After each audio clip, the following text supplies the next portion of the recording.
Hello, welcome to Adventures in Lollygagging and Friends. We are playing Holler tonight, starting up a new campaign. A lot of familiar faces. If you've been watching this past couple months, we played an UVG with this group, but we're switching over. We're doing Holler for Savage Worlds. It's a new setting. I don't even think the books are, like the physical books are out yet, but I think the PDFs and stuff go to the backers that backed it on Kickstarter. We've done it a couple times in the channel, like one-shots and stuff. Melissa, Jeremy, and I were in those games and had a lot of fun. And this was like the perfect group to bring it to. And so we're going to do a longer game with this. We're going to do a campaign.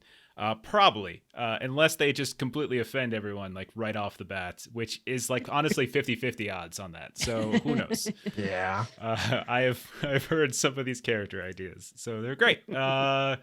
So what should we do? We don't. Let's introduce characters, but what we'll do is we'll keep the introductions. Keep it like keep it simple, because we're gonna kind of do like right off the bat. We'll probably do some interludes and stuff to get sort of flesh out characters in game and tie that stuff together. So what do I want to do? Who are you? Like, tell us about your character. If you've got any like interesting hindrances or edges that you think are kind of flavor, like the central flavor to your character, go ahead. We've already offended 2 people. Look at that.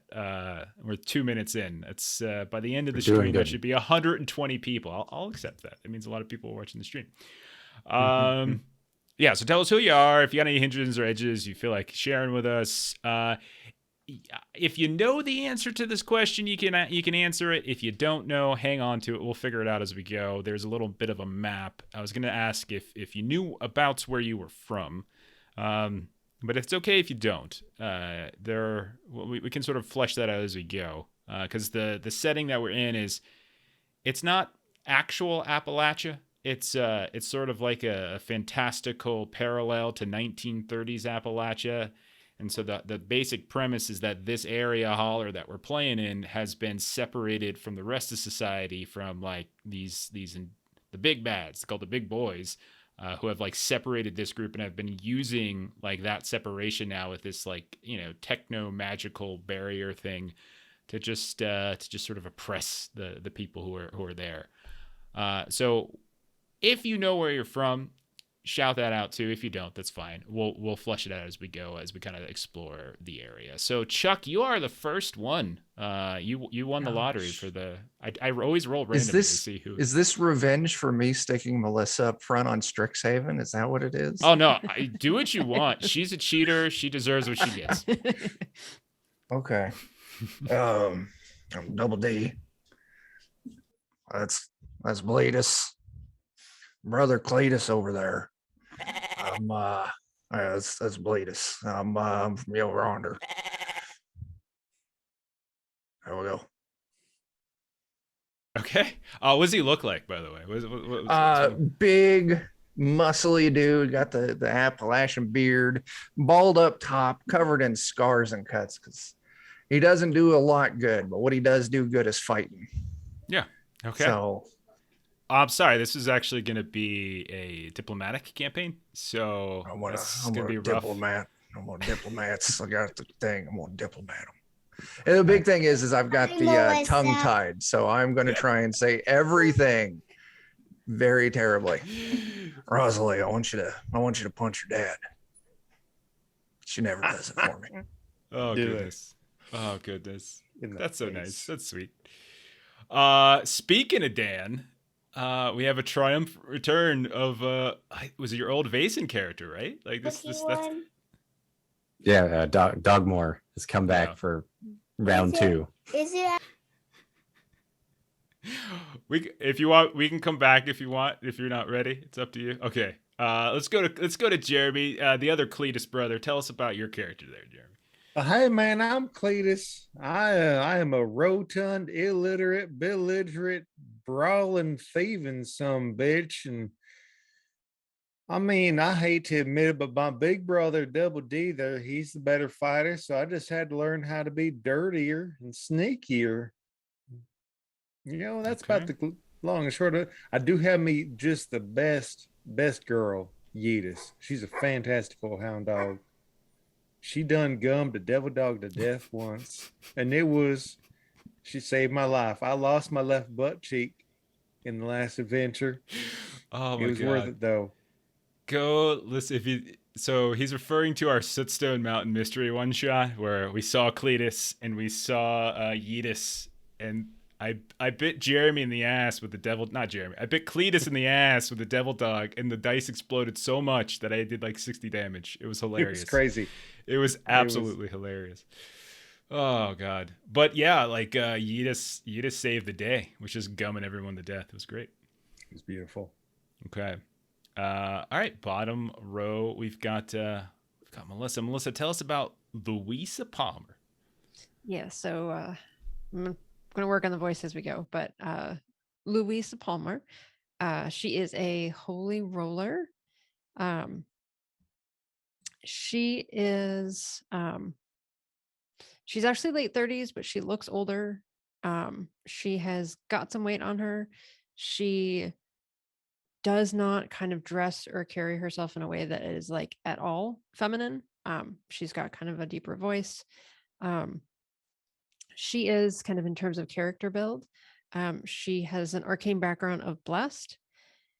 And so she can do some powers and kind of magical kinds of stuff. And yeah, we'll kind of learn more about her as we go. Okay.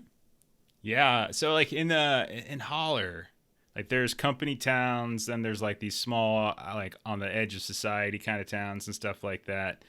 And usually in those company towns, if like, be careful with your magic in some of those areas, because if people, if the big boys or some of those informants and stuff see you casting, that could draw the wrong kind of attention to old Louisa, or do that, and we can have fun with that too. Either way, it could be good. Yeah, I'll just drop this fact that her major hindrance is that she's wanted. So oh, well, there you go. That's probably why. We already got that figured out. I know why. I will reveal it at a okay. You're not going to tell us later. All right. So you can be wanted as a minor hindrance and wanted as a major hindrance, and I went wanted as a major hindrance. Wow. So okay, well, we got ourselves a wrinkle already. All right. You know what it is? Got caught cheating at board games. That's what it is. That's what it is. I don't know. I don't know what board game it was. Maybe they were playing checkers with not enough checkers. And Louisa somehow cheated. Okay. The marbles and the jacks and some version of like stones and screws and something. Okay. All right. Next up, this is going to get confusing. We got Joe, played by Bert. Bert, tell us about Joe. Howdy, I'm Joe. I just go by Joe. Most people don't call me by my last name because most people can't pronounce it. It's just a thing because my family aren't from around here. But that's not exactly why I've got the outsider hindrance. It's because I'm just a strange guy. I just don't relate well to people. Most folks, I just don't get. You don't make a lot of logical sense. I'm much better with the motor and some tools in my hands. I understand that just fine. Very nice. Very nice. It's Balindong, by the way. Okay. I think you're right. I think most of us will probably pronounce that incorrectly. So Joe it is. Okay. It's fitting that sounds like a name I would make. Like, no joke. I made my father. That's awesome. That's awesome. Now I'm going to feel guilty trying He's to kill from him. Galax, by the way, which I only live 2 hours from, really. So I'm from Galax. Right on. All right. And then finally, and this is where it gets confusing, we have Joe, who's now playing, is it Amian? Amian. It's like Damien without the D. Gotcha. And then my last name's Rown, which is Brown without the B. So Amian Rown. Yeah, I am playing let's see, their hindrances are that they're young, insecure about it, and curious. So we'll see how much trouble they get into. And I built everything around getting as many bennies as I could. So let's see if that gets me killed. But yeah, I kind of picture him as like a troublemaker school kid. And we'll see how well that goes. And probably like wherever he's from would be wherever the school is, or like wherever the biggest school or best funded school, if there are any, kind of Yeah. in this So whole area. School. school. Yeah, That's an like- interesting thing. Most folks go to school up to around the age of 9 or so, Yeah. if at all, something like that. And And it's just usually propaganda. it's propaganda. Like usually it's propaganda for the big boys. The industrialists that are controlling it, and so they don't necessarily teach like, you know, science and math and stuff. They basically just sort of teach how to be a good citizen, you know. So they teach like, you know, women like how to like be happy homemakers. They teach men how to like, you know, be good providers and to be loyal company men, stuff like that. So, yeah, yep, yeah, exactly. So yeah, I mean, there's a couple options though. There's schools kind of all over the place, usually, and then there's also going to be some people who are going to teach. Like, there's going to be more of those sort of like renegade schools and stuff here and there where they're trying to teach proper, and that's usually probably on so so that I'd might probably be be from one of those. yeah. So I can give you some options for that. So, but okay, all right. Let's get going then. Let me show you guys. I mean, I think all of you should probably be on the map so you can kind of see Holler. I'll switch this over to the big screen really quick. So we're going to start in the Hogback Hills, which is somewhat centralized. Somewhat centralized, and we're going to specifically be in a town called Ashdown, which is one of the company towns, one of the larger towns, actually, within this whole place. It's sort of like the textile capital of the Holler, and it's specifically run, and it's called Ashdown because it's named after like one of the big boys, Samuel Ashdown, the Ashdown family. So that's where we're going to start up. So just to give you kind of an idea of where this is all beginning, it's that horrible looking factory looking icon right there in the middle that I just pinged on. Excuse me. Okay, so let's get going. So I've mentioned already, like, sort of the general notion of this campaign, and they all knew this kind of go in, is that you all are effectively living on the fringes of society. All right, you guys, the 6 of you, have managed to, one way or the other, have stayed out of the way of the big boys. You haven't really fallen into working with them for very long. Maybe you got out of working for them. We'll kind of dive into that history in a minute. But you all have been sort of living around the fringes and stuff like that. Now, through a series of like different communications here and there, the 6 of you have been contacted by a woman by the name of Ella Mae Hawkins. Now, Ella Mae is known to be a mother of 6, and well, she's one hell of a specimen, in fact. And the rumor is that she's been trying to build up a network of folks who might revolt, take it to the big boys, because everyone's kind of getting a little sick and tired of them. They are not good people. They have, again, used some kind of technology or magic or whatever to create this literal barrier called the otherness that surrounds the entirety of Holler, everything that was on that map. And it's like it's an actual physical thing of like mist and blight and storm and stuff. And they've been utilizing that barrier and then exploiting all the workers to kind of run their factories and their mills, because they have the ability somehow to kind of travel back and forth to the world, to like the rest of the world, but no one else does, right? So there's rampant poverty, abuse, worker, labor struggles, all that kind of stuff. And so you've been contacted by Ella Mae Hawkins, and she is looking for some folks, some potential dissidents, to try to build a network and try to take it to them. And she has called you all to a meeting at a speakeasy near the Hogback Hills, just outside Ashdown. Not in Ashdown proper, because speakeasies are, they serve alcohol and depending on the time of day, that might be illegal in Ashdown. Ashdown has a propensity to have some very erratic laws, whether or not they're applied or not at any given day. You could get in trouble, you could not, you could get flogged, you might not. And so this speakeasy is like this, just sort of outside, and a lot of textile workers are there because Ashdown is home to like the largest textile mill and everything. And so all of you have kind of worked your way here, and you're waiting around for Ella Mae Hawkins to show up. Now, while you're doing that, you look around and you notice that, you know, in the whole area, there's probably maybe 20 people in here, give or take. All of them have that worn look of people who have worked a really long, hard day and a long, hard life. They're drinking some kind of moonshine or some sort of cheap liquor out of what look like dented tins and discarded mason jars and all sorts of repurposed like utensils and things like that. So all of you find yourselves in this place waiting for Ella Mae to show up. What we're gonna do first, to sort of flesh your characters out a little bit further, is we're gonna do interludes. As all of you are kind of sitting around talking, most of you kind of know each other one way or the other.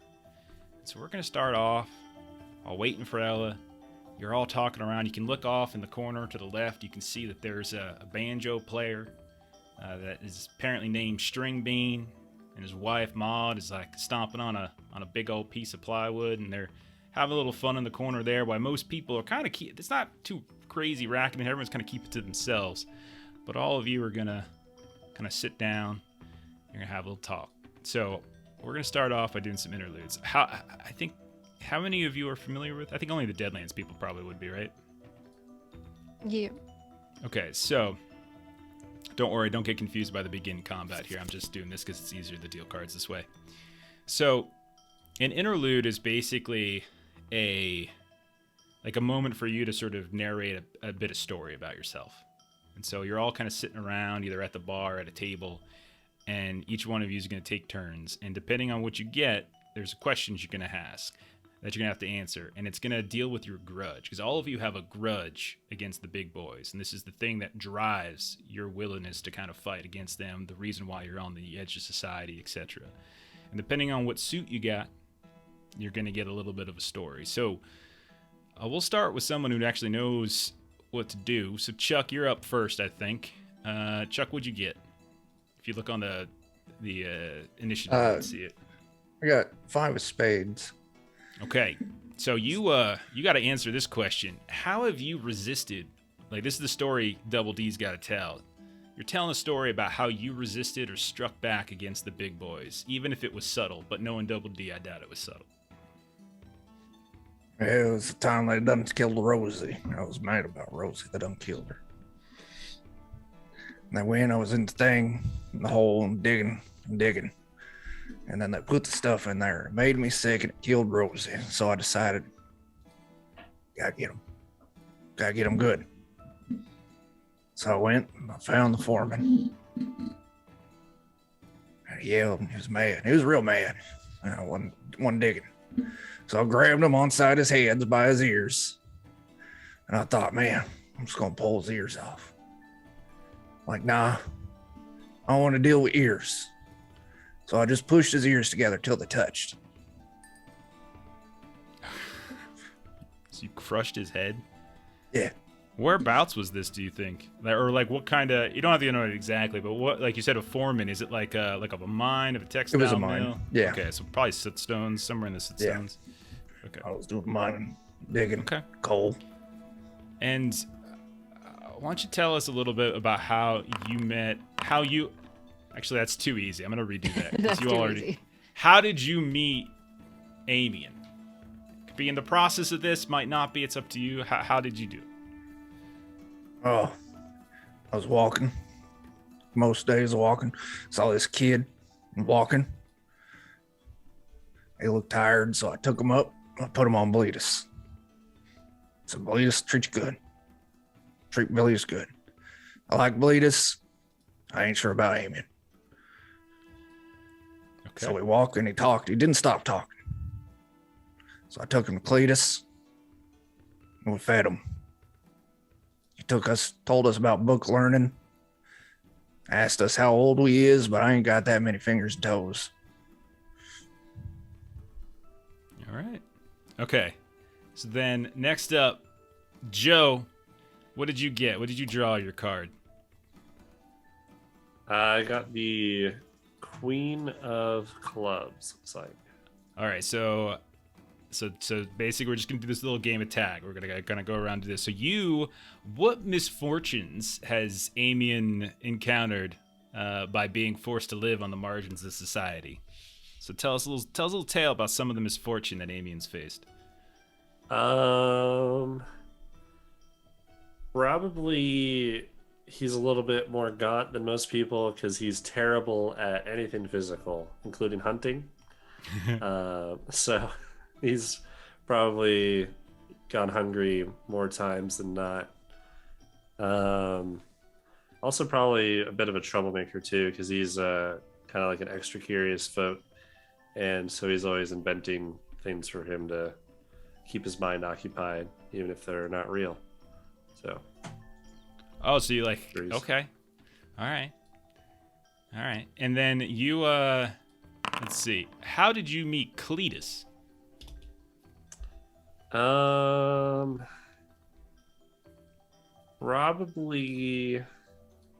Probably saw his dog and was like wanting to pet it or whatever. He likes animals. Okay, all right. So you first met Double D, and he let you ride the goat, and then shortly thereafter probably came into contact at some point with Cletus, since they are brothers, and then you were able to kind of get to know Cletus via Yeetus, bringing people together as always. He's a Mate, wonderful Yeetus dog. is the goodest girl. Yeah. All right, Jeremy, what did you draw? Oh, hell, let me switch back over there. I got myself a 5 of spades. Okay. So as you're all talking, like Double D is talking about that time which he kind of, got to that foreman, and Amian's talking about how he gets in trouble all the time and terrible at hunting, and folks kind of look at him askance and stuff. The bartender, kind of comes over. He's kind of carrying a big old tray, or some of you are probably sitting at the bar itself, and he's kind of sliding over all these mismatched drinks, and they just, God, they smell strong. Does Amian take one of these? Because they'll give you one. You put hair on your chest. Okay. Absolutely. He's insecure about his age, so he's always trying to play it up as if he's not a kid. Okay. All right. Roll a vigor test as you try to drink this here.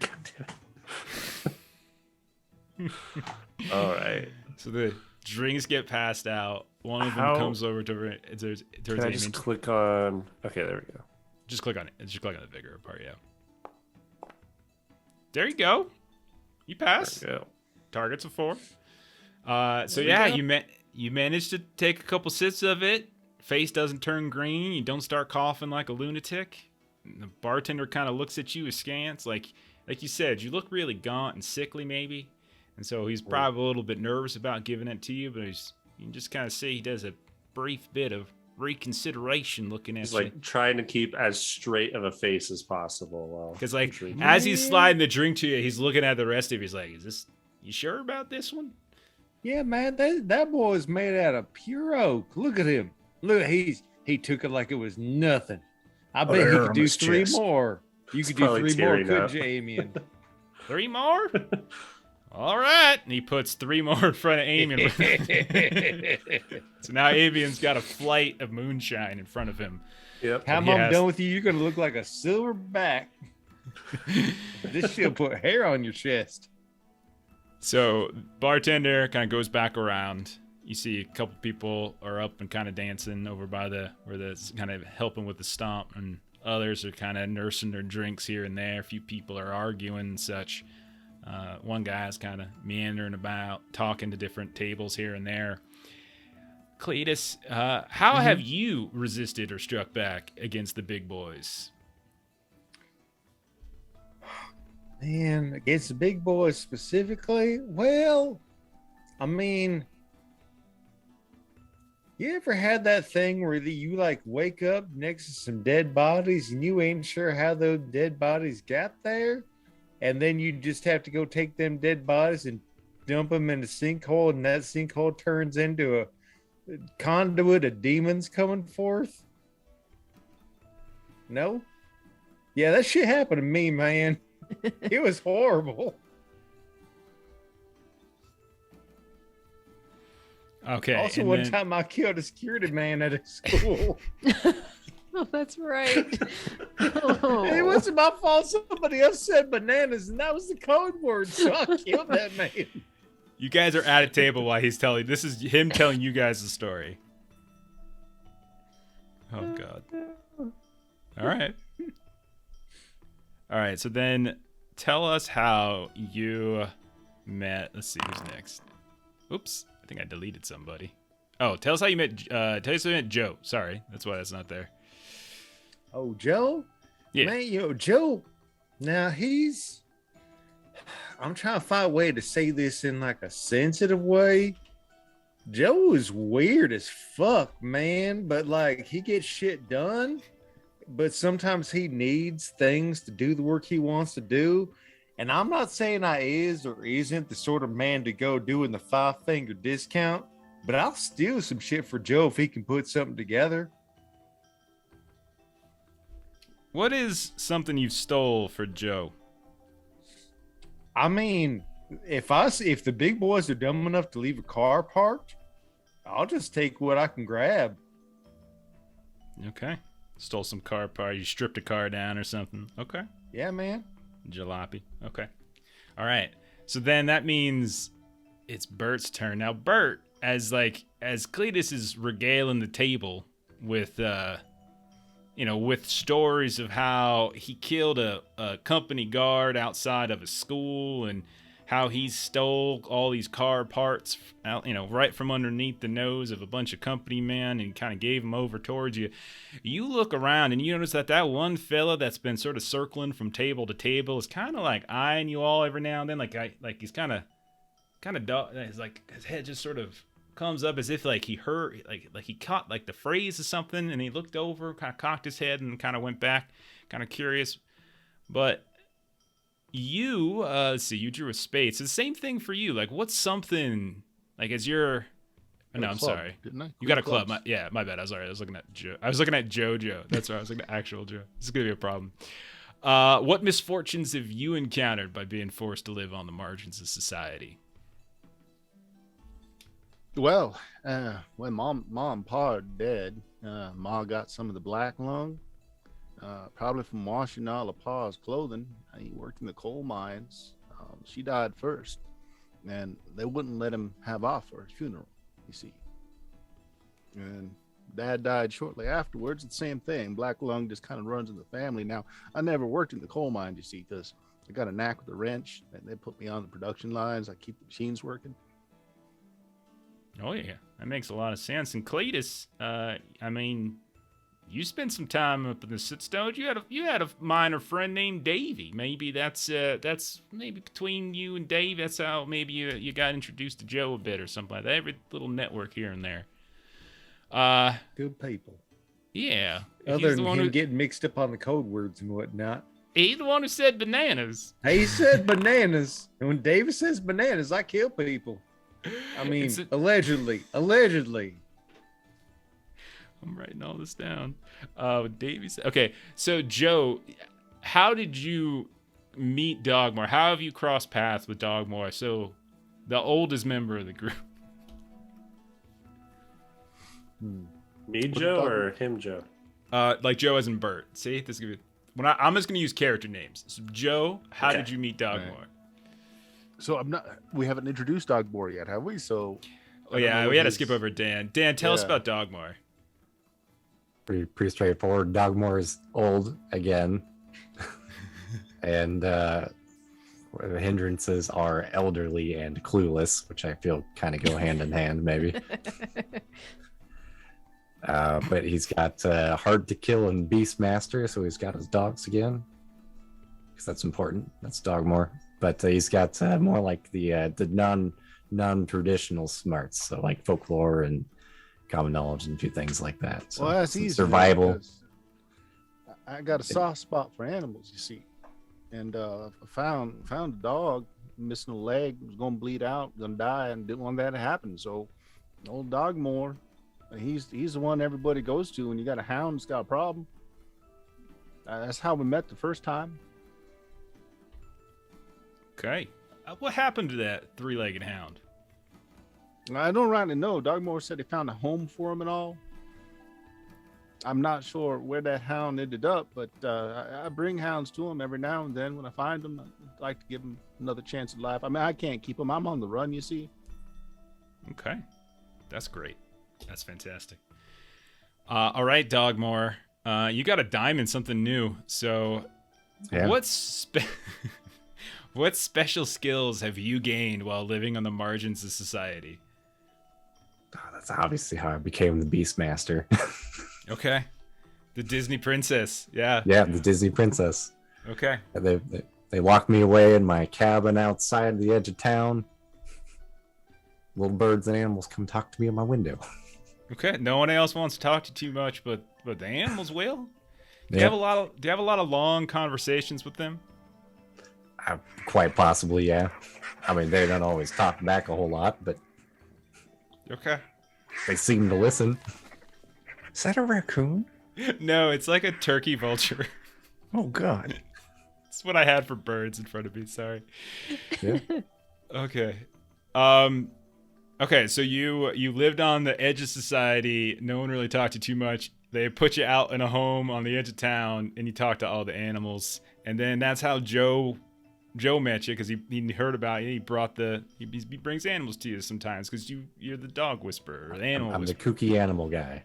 Okay, so then tell me how you met Double D. Gosh, how did I meet Double D? Or you can Probably- pick Louisa at this point, since we're looping around. Probably also just kooky animal guy. You know, Bleedus needs a little attention every now and then. Okay. Okay, so you're like the vet that helps bleed with us his too. eating snakes and stuff, whatever he does. He protects me. Okay. And then just for double time there, how did you meet Louisa too? I think that's just because Dogmore's getting old, and sometimes he needs a little healing. Okay, so when you can't handle it yourself, you call over like the faith healer. Okay, Yeah. fair enough. All right, Louisa, you're gonna finish this off. You also have the same question that Dogmore had. So what are some sort of special skills that you've gained while working on the outskirts of society? So I would say that her special skills are in the kind of awareness sense. So like she's got danger sense, so she's kind of pretty good at kind of keeping an eye on her surroundings. Okay. And she's gotten pretty good at kind of knowing the good book and kind of bringing people to the cause. Okay. Now, why is it you're so good with this danger sense? What is it like? Like, are you regularly getting chased down? Or are there people that are frequently are they like bounty hunters coming after you, or company men, or Kramer Holt agents, stuff like that? Very much so. Okay. So, Louisa is wanted for murder. This happened when she was a teenager. And so she was actually sent away for a period of time. She worked in the mines. Kind of that story of, kind of female that kind of dresses ruddy and masculine and kind of does a different job to hide out and kind of not be obvious with who she is. And she has gotten very used to always keeping an eye on what's around her, and Okay. if anyone seems to be Eyes in the back of your any head. the wiser. Okay. And how'd you meet Amian? Well, I would say that Amian has been very not particularly open to some of the preachings that he's a Luis heathen. has been trying to do. And Luis is just hell-bent on, saving as many souls as she can. Okay. Not a heathen. I've just got a lot of questions. You're a curious kid, right? Asking all these questions. That just don't make no sense, Miss Palmer. Okay. So it's actually interesting that we end on Louisa Palmer as you're mentioning this, like you're kind of, as people are sharing, Double D's talking about a foreman whose head he crushed.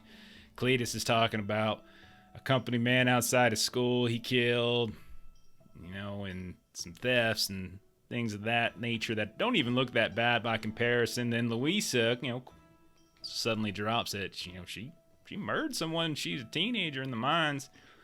And that whole danger sense of yours kind of kicks in as you realize that there's someone standing like right behind your table.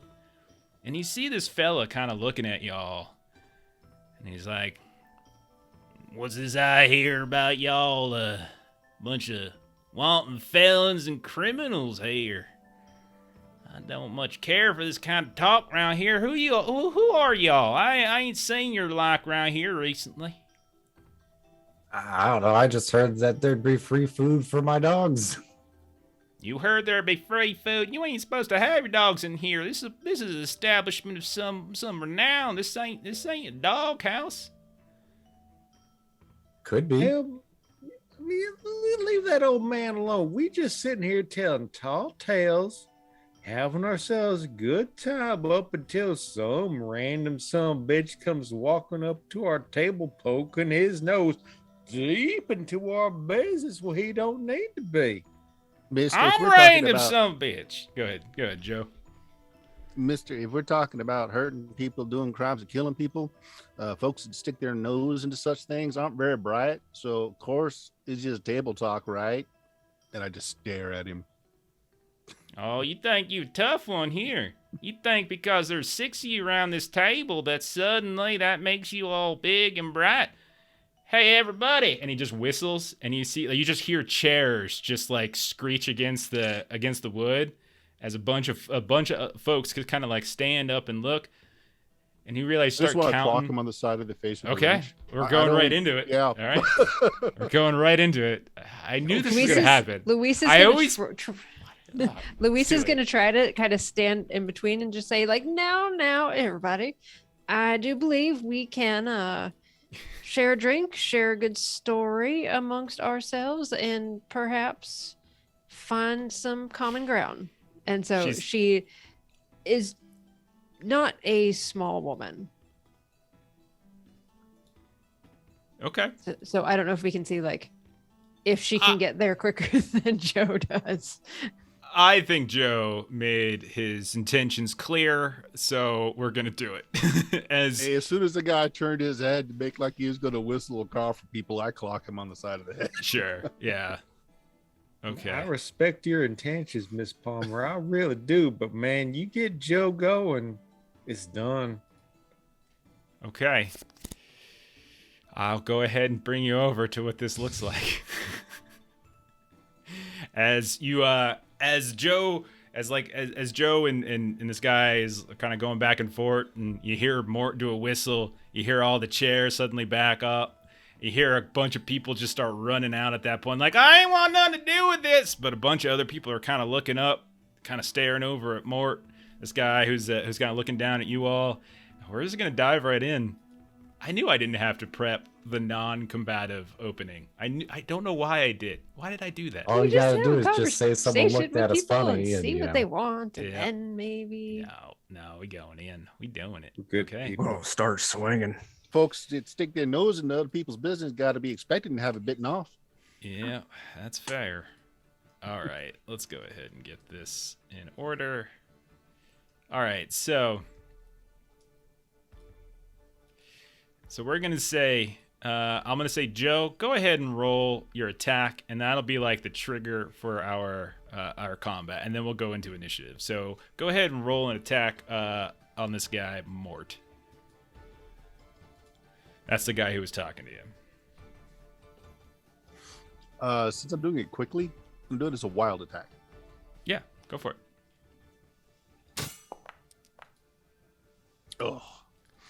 5 is good enough to break his parry. So yeah, go ahead, roll damage. Let's see, what do I click on it again and then just do damage? Yeah, click on it That's again, not a just do raise, so damage. it's just regular No damage. rage, exactly.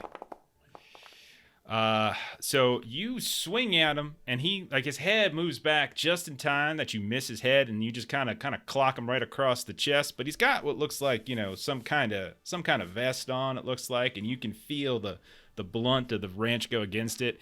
That 5 doesn't actually break his toughness.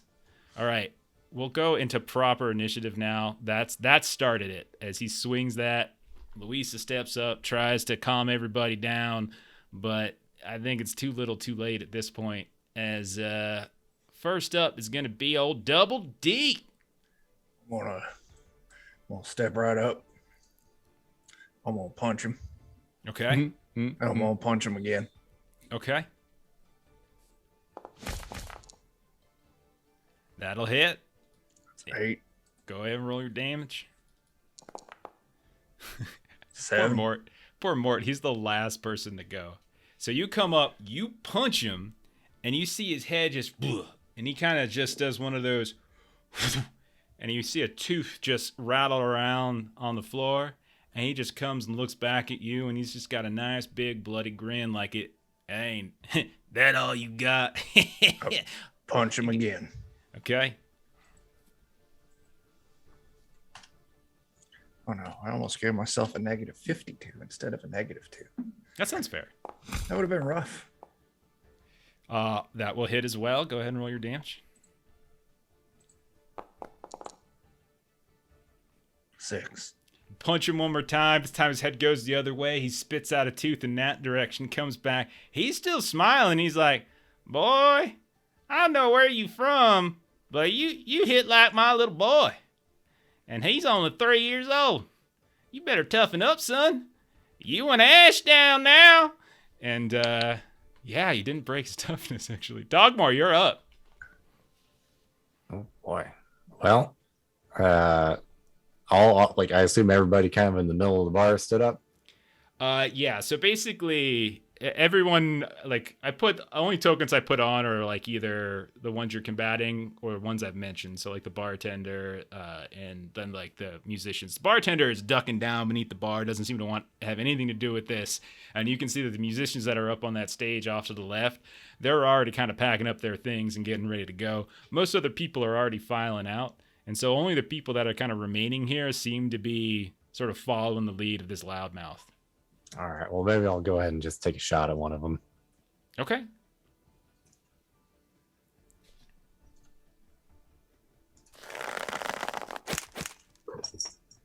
Yeah, it'll hit. Which one are you targeting?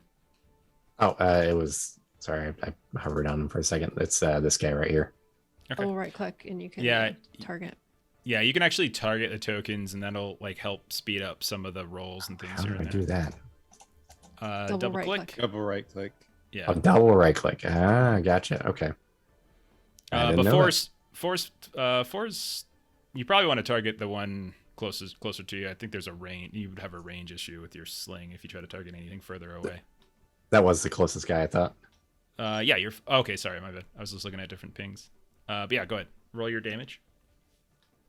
All right, now I gotta figure out how to do that. I don't know how to play this game yet. So. Go back in, click on your weapon again, except when it pops up this time, click damage.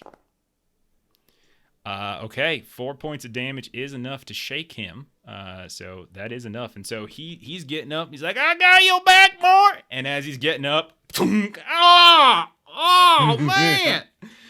As he kind of falls back into the chair, shaken from the hit.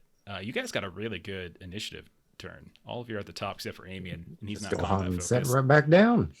All right, Louisa, you're up. I guess I'll see if we can just kind of take out Mort quickly and maybe not see if this is going to go further. So I'll come over here next to Joe by Mort. And give him up. Actually, let me target. He's like, he sees you silent up. He's like, oh, we got another challenger coming up into the ring here. Maybe, hopefully you can hit a little better than this fella over here. The pillow fists. That's why I'm gonna call you Mr. Pillow Fist. I'll kill you. Let's just see if we can maybe wrap this up quickly and commence with some talking. Oh boy. Oh boy. There you go. That's a raise. Go ahead and That roll is a damage. raise. So if you target, you can see that like there's gonna be a little extra button that pops up, so you can actually roll damage and effects right from it. So that's why it's helpful. Did you roll damage with raise? I just clicked the button. It That's did say it? plus raise. Yeah. Okay, it does. Oh boy. You come up. But there's only 2 dice there. There should be. Oh, There because should- if you don't have something else, if you just have your strength, then that's where Right. she's got 2d6. Yeah, okay, that's right. Because you're just doing an arm. You come up and you sock him good, and he just kind of stumbles a lid off to the side, bounces off Double D, and he's like, "No, guess you don't. Just a bunch of pillow fists at this here party. Oh man, you probably get all your feathers from the textile mill." I don't know if that even made sense. But Joe, it is your turn. Teach him the lesson, Joe. Me, Joe, or I'm gonna only use character names. So Joe, okay, as in Bert. okay.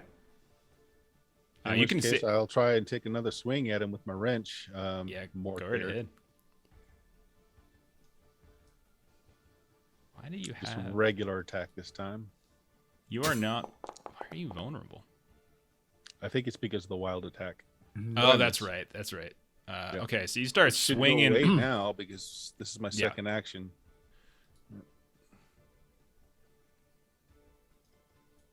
Okay, so yeah, you swing away with the wrench, but like at this point, like it's everyone's kind of crowding around him. And he sort of steps back and you swing, and he doesn't land. All right, let's see, Cletus. Show these fellas Hey. how it's done. Now, look, I'm not saying I is or isn't a good person, but like I was up at the bar and having a drink. Is there a way that maybe my back is turned to him? He's not expecting nothing from me. What if I'm in the middle of sipping back a bottle and I just chuck that bottle back at him? Would that be something that might catch him by surprise? If I threw a think- bottle at his head? I think it would be very difficult to hit Mort through all these people, but if you want to do it at like the one that Dogmore hit, or the woman that's standing next to Double D, I think that would be just fine. I feel a little bit bad by hitting a woman in the face with a bottle, but I would love to catch that man in the face with it. Yeah, I'll do that. Okay. Poor guy just got his head hit. He's falling back down. He's like, "Oh man, boy, I was going to help you, but now I can't see out my eye." Okay, so you chuck the beer at him, which hits. So go ahead and roll your damage. Do you want to do it just as a D4 or Just roll d6. It's fine.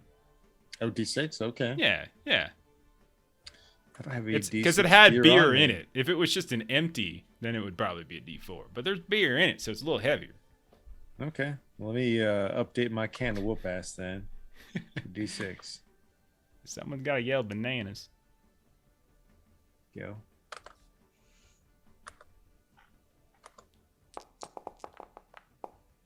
Oh my. Oh, God. Oh my Oh my God.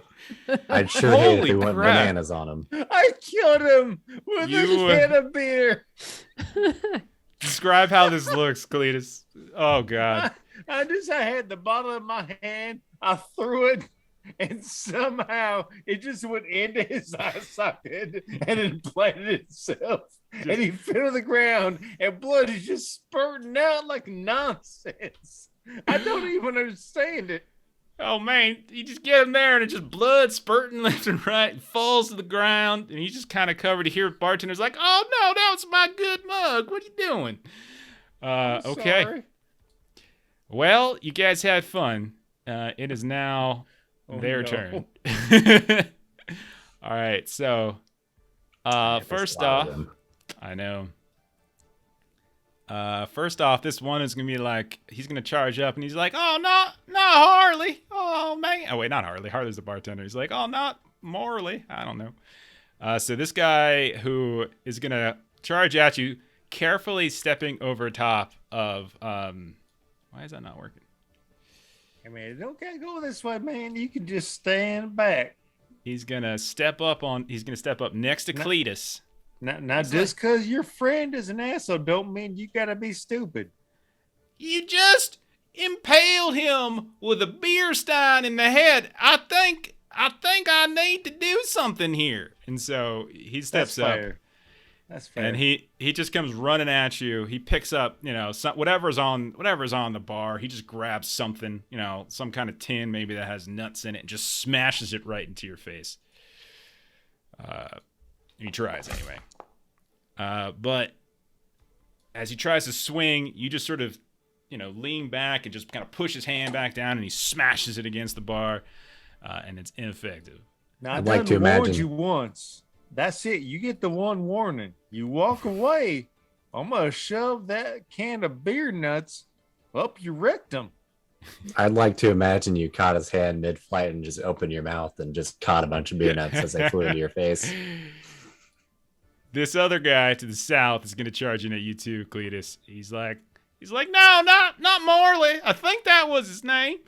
And he's going to do the same thing. No, man, that was Daryl. That was Daryl? Well, I like Daryl. And he'll swing at you as well. Oh, there we go.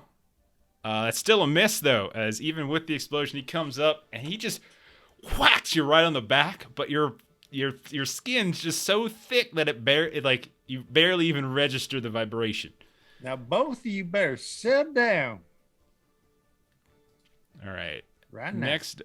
Next up, the woman standing right next to Double D. She's going to get up, and she's going to see you swinging at Mort, and she's like, "Oh, no, you didn't. You don't come into our place, and you start swinging around at the least bit provocation." And so she'll target you.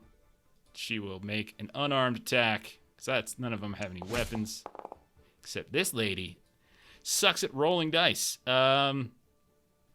Okay. So yeah, she swings at you, but same thing, like Double D and Cletus, that whole Cletus family is made from like special stock, they just have an extra layer of some kind of flesh or tissue, this protective insulating coating, and she's unable. It's okay, you can just say it. I was trying to say it in a kind way. Like Orcus, got blubber. Exactly. The one in the corner will step up, and he'll target Louisa, and he's like, "I don't even like the good book," as he swings at you. But he will miss as well. These guys suck. Oof. Let's see. One dude's dead, so I'm going to remove him from the combat. And so in the corner over here, you can see coming from the front. Let's see. I think she's going to just... All right, she can actually get over to Cletus, I think. Yeah, with pay 6. Yeah, she's going to charge in at Cletus. And then she'll... No. I don't want to hit a woman. They're just raining ineffectual fists on top of you.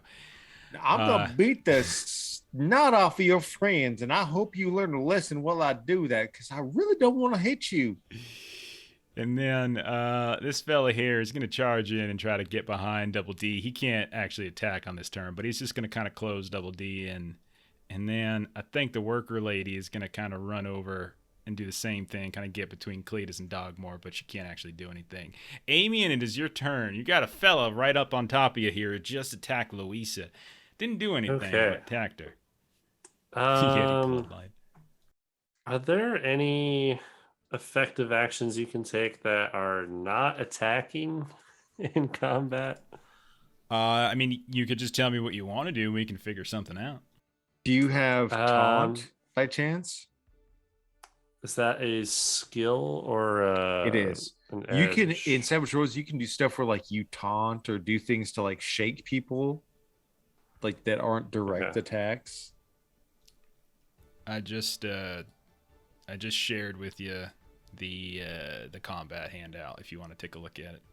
It kind of tells you everything you could do. There's like actions and things. So everything you're available. So I don't actually have like the fighting. You can support skill. someone. So like I have no like you could say yeah, you could effectively you could lend support to like Louisa or something like that. So on her next attack, like you're distracting the guy while she turns around to punch the guy that you're distracting, that type of thing. Like you're welcome to do those types of things. Looking at the board, I think either Cletus or Double D need the most assistance. So I think I'll offer support to Cletus. So then basically what you can do, I think you just basically tell me like, what are you doing? And you can roll some kind of skill and that could like distract, like whether you're trying to distract him, shout at him, whatever it might be. Like if there's something that you think you could potentially do with one of your skills. So like looking what you got. Okay. I mean, you got like thievery, like you could try to like, anything from trying to like get underneath the table and tie a guy's shoes together or, Yeah, I'm thinking something along that. Just like annoying interference to keep people from going.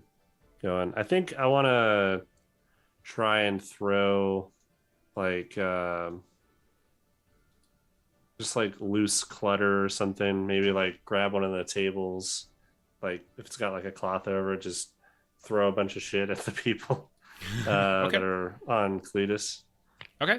So you guys have a bunch of stuff on your table here. You've been munching on some random stuff, and you've got some empty cups here and there, so you can kind of grab some stuff and just throw. So if you want, you could roll like an athletics test maybe, just to sort of throw stuff, or just a straight up agility if that's better. Whatever you think.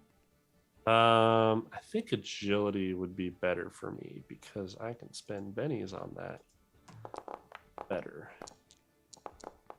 What the hell just happened? All right. Okay. So that should be good. Oh yeah, so that's good. So we'll say, and basically anyone in that area. Well, what I'll say is anybody in this little area around like Double D and stuff. Anyone who makes an attack on those. Like they're kind of covered in sort of the moonshine. Their eyes are kind of burning, or there's stuff on them, so they're going to be momentarily distracted, giving you time, giving you a +1 on your attack. So like anyone attacking, let's say like these 4 around this little, the bottom right section, that little mass. Anybody who makes an attack there, you can take a +1. It will be Mort's turn. And I do think Mort will attack Joe, as Joe is the one who got this started. I think that's only fair. You see him pull out this strange looking stick, and he goes zzz, zzz, and he's like, "Oh, you think you something with that little wrench? You think you got a tool? Well, this is a tool right here." And he just kind of shoves it into you as he tries to shock you with this shocker stick. Oh, there we go. That's better. That'll be a hit. Go ahead and roll Vigor, Joe. Go ahead and roll a Vigor test.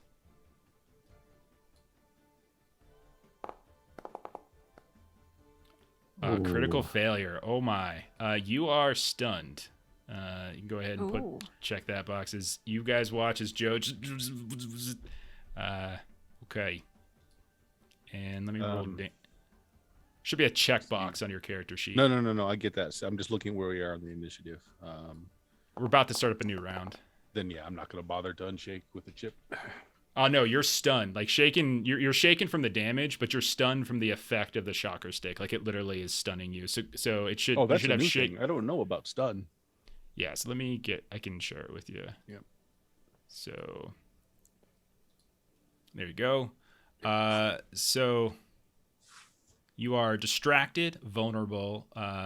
You can fall prone. So essentially, you're literally getting electrocuted by this thing, and you can't move or take any actions. At the start of a stunned character's turn, you make a Vigor roll as a free action. Success means you're no longer stunned, but you remain vulnerable until the end of your next turn, but with a raise, etc., etc. Okay? Yep.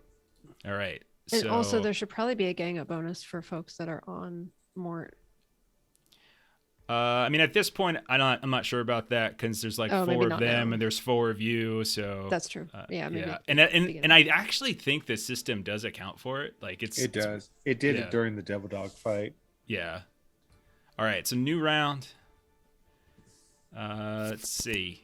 It is Mort's turn again. As he no. draws a Joker. That And means all the workers. Oh my gosh. Yeah, that was bad. the good thing is that the workers suck. Mort doesn't though. Mort will now turn his attention to Pillow Fists. So he will no longer pay attention to Joe. He'll turn his attention over towards Pillow Fists instead. He's like, I guess it's your turn, buddy boy. As he tries to shock old Double D. Oh my. I didn't vote for this. You also need to make a vigor test. Ugh. I'm having flashbacks. All right, you're good on the vigor. You're not stunned. No problem. But the damage, you might want to soak that. Yeah. That's 3 wounds plus shaking. Oh That's my a God. vigor test or just spend a Yeah. Benny? Spend a Benny Spend a and Benny, vigor check. then you roll a vigor test to soak. Okay. to try to reduce how much damage you just took. Yep, Because that's a lot. Oh, that's awful. You can spend. I think you can spend a Benny to re-roll though. I'm going to. Yeah. There you go. That's better. Okay, so now you're only going to take 2 wounds and you'll be shaken. That's better. God. You do soak one as he just turns to you. And he's just got this gleeful smile. Yeah, you try to punch me. I don't need the teeth. I don't need teeth at all, but you need that heartbeat I'm about to stop. All right.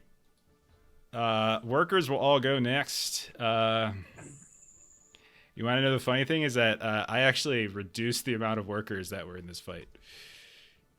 Huh. They're actually supposed to be Okay. 12. Well, Good grief.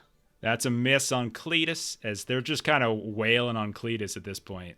But Cletus, you are just the thickest, most durable man there can possibly be. As another, don't hit me in the head. It'll just piss me off. Seeing Double D getting electrocuted and looking terrible, this woman's gonna. I think what she's gonna do is she's gonna step on over towards Dogmore. Cause Dogmore ain't gotten any attention yet, and she doesn't want to make that. Like, I see you hiding over there. Whoa, Coming into is my she stepping away? Oh my God. That Can I make yo, a swing at her as she steps away? from Double, I think it's Double D. She stepped away from. Oh, okay, my bad. Yeah. So that's a hit on Dogmore. Damage no. will be okay, just 5. So you're shaken. No big deal. And then next one, Oh man. one over by Amian. I'm and fragile. One over by Amian and Louisa will punch as well. So she's gonna punch on Louisa. That's a damage. That's a hit with raise. What's your parry? That can't be right. Louisa, 2. Yeah. Oh, okay, it is. Shaken as well. Damn. It's okay. You get a free. Shaken's not so bad. Shaken's it's not the worst thing in the world. The woman over by Cletus. Take another swing. Will miss. It was a good one though. You're starting to feel it a little bit. Like they're like all of the extra pounding that you're getting on your back is really starting to get to you. I think this fella seeing Double D about to die is going to be like, yep, Mort's got that one taken care of. I'm going to go help out with this old man over here. Okay, fellas. That will hit again. Oh no. I feel like such an asshole, but A short Stop campaign beating him. tonight. it's good. I told you. I said this could go really short depending on how quickly you guys offend people. If I'm already shaken, does that You take a wound. You take a take a wound, yeah. wound? No. And then this one will target Cletus as well. All right. Oh boy. That's a miss on Cletus. You all beating up on an old man over there? You piss me off. I haven't attacked the kid yet. All right, Amian, it is your turn. It is not looking good for your side. Sure is. You see that Joe and Double D have just gotten electrocuted by some sort of shocker stick of some kind, and there's what would you like to do? Oh, can I help them? Like, are there status effects I can help them get out of with that stunning? Or If you have the power to do so, I don't think you. it's not just by default? Work. Okay. Yeah. Like Louisa Louisa probably probably would with her relief Right, ability. with relief. Yeah, Right. that's. But of course, I go very, very last in the round. Yeah. So which I guess mean- for efficiency's sake, as long as I roll okay, I can just spend a lot of power points and undo what happened Yeah. in the round. But Yeah, Yeah. relief can be really tough in combat. right. Is there anyone that looks particularly damaged I could go after? Maybe take like one action economy out. I don't think we've damaged anybody at this You point. killed a guy. You did kill a guy. You can't go I after threw a him beer anymore, bottle though. in a man's eye socket. A man's head has been replaced by a beer stein. Can't I don't attack him think anymore, though. anyone else has taken damage other than the one that's dead. Oh.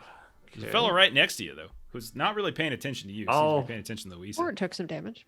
I'll swing on him because I think we Yeah, need No, the he same, didn't. yeah. Mort didn't to take make any damage. Louisa up and able to get people back in the fight. So, Give yourself that Yeah. gang up bonus, y'all. is it just like a straight vigor test if I don't have the battle? What are you trying to do? I'm gonna try and hit him with my chair. Do you- Actually, I uh, got a knife. I've got a knife, so I'll try and hit him. Do you with have my any throwing ranks in knife. fighting? No. You There have- should be an unskilled. Yeah. Okay. Your other do option, I- though, is that the knife is throwing, so you can roll it with athletics if you want to throw it, but it does mean you're throwing Okay. it. So, I want to hold on to it, so I think I'm just gonna roll unskilled. Well, is there anything I can pick up on the table and throw like somewhere sure, else? there's bottles Run. and yeah, absolutely. Yeah, you can pick I'll up one of chuck those. a bottle Yeah. at somebody and make an Sure. attack with that. What do we click on to roll? Is it the icon to roll as it or the? Okay, there we go. I didn't want to kill anyone, Australis. I didn't pick the fight. I was just talking.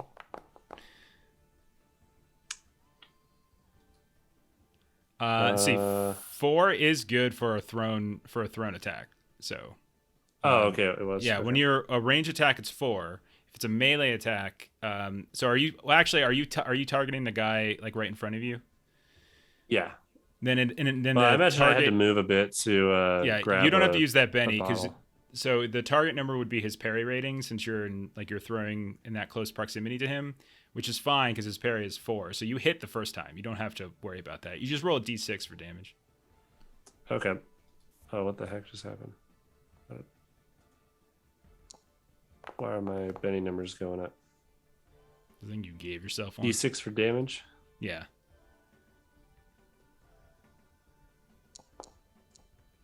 Okay. 5 damage. That will actually make him shaken.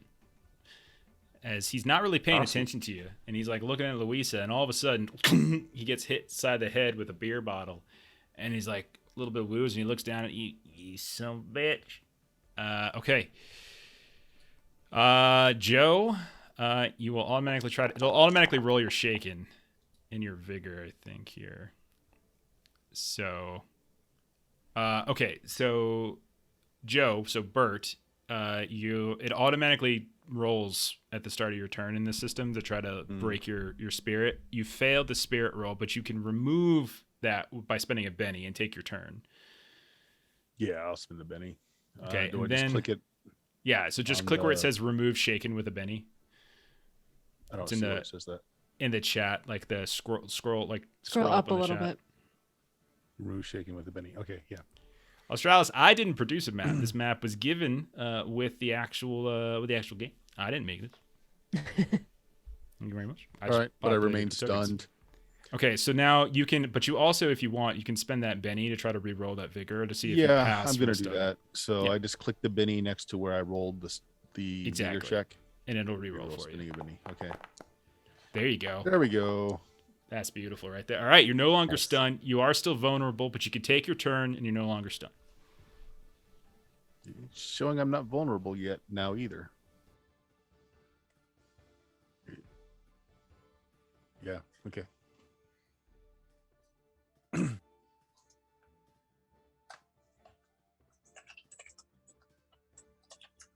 Oh, I have a full action? Okay. Well, in that case, Mort's still here. And there's this guy right next. Oh, that's double D. Wow. I'm just gonna take another swing at Mort. Go ahead. Sorry, I didn't realize I was muted. Everybody who attacks Mort this round, take a +1 because Amian did kind of throw booze and stuff on people, and so they got stuff in the eyes and everything. So he did Okay. do that support last round. So go ahead and take that. That's an exploder. All right, so that'll hit. Go ahead. I think it'll hit, right? Yes, that'll hit. Roll damage.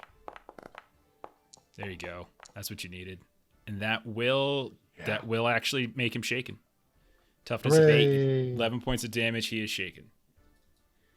As you kind of recover as quick as you can. Kind of maybe you slouch back against the table from the electrocution, and you just get So back yeah, up. And, so like I drop a little bit and I just raise myself up with a wrench right between his legs. Whoa! What are you doing, boy? That ain't fair. Okay, Cletus, your turn.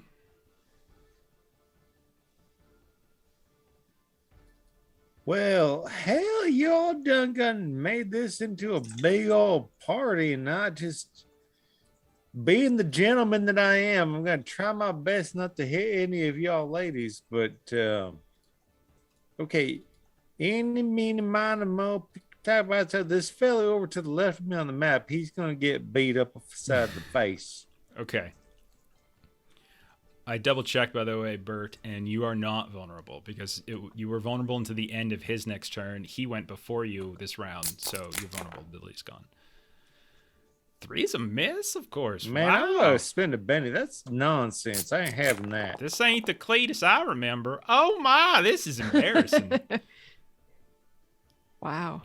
Wow. What happens?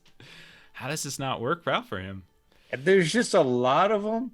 You know, it turns out when you're 1 on 4, it's a little awkward because you try to hit the person and somebody's grabbing your arm. You try to throw some beer nuts in their eyes, and somebody else is like, "Did that woman just bite me in the shoulder?" Just come on now. I'm gonna whoop you. I'm gonna feel real bad about it, but I'm gonna whoop you soon. All right. Turn goes to Dogmore. Dogmore, unfortunately, because you're wounded, you failed your automatic spirit test. Do you want to spend a Benny so you can take your turn? Yeah. Okay. So that'll drop the shaking condition, and so now you can take your turn. Well, Dogmore's been alive long enough. He's an equal opportunity offender here. So That a boy.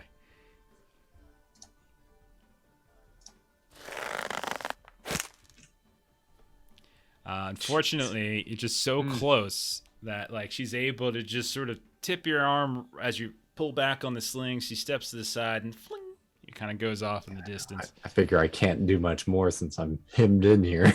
You're welcome to. You can spend a Benny and re-roll that if you want. I figure I'm probably gonna die at this rate. So Yeah, that's a miss, unfortunately. jeez. Okay. Dice do not like us tonight. Nope. Nope. All right, Double D, you have failed your shaking roll. I assume you're going to Benny that. Do I still need to roll a vigor with it, or do I just remove it? You weren't stunned, so all you have to do is click. You failed your spirit test to become unshaken because the game automatically rolls it for you. But you can spend the Benny to automatically remove shaken, so that you can play. Spend my last Benny. Yeah, and then you can take your turn as normal. You passed your vigor test. So you didn't get stunned like Joe did. All right, cool. Did that knock me to the ground, or was I standing there getting shocked? You got knocked prone. Yeah, that was Cool, part cool, of cool, it. cool. Actually, no. You passed your vigor test, so you didn't fall prone. No. Okay. Good. All right. Well, done piss me off, fellow fist hand people. Come on, get my club. Let's bash them in the face. Okay. Take a +1, and it should do the gang up automatically if you target him. Yes. Let me close that and target him.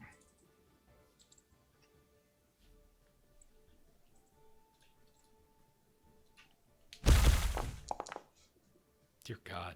Oh my God. That's a hit. Roll damage. You have a -1 instead. Oh, from wounds. Yeah. Dang. Oh, there you go. You needed that.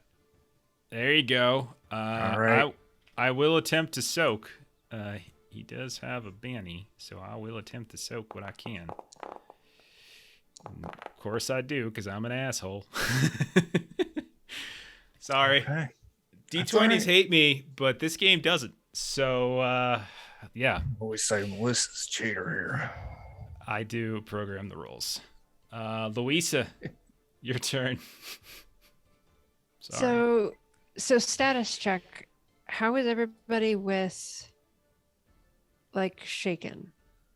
In terms of like your targets or No. people? And everyone's unshaken on your side. You got 2 people that have taken wounds, so you can see Double D's got the 2 runes. That's what the red 2 is, and then Dogmore's taken one over by the bar. Other than that, everyone's okay. Can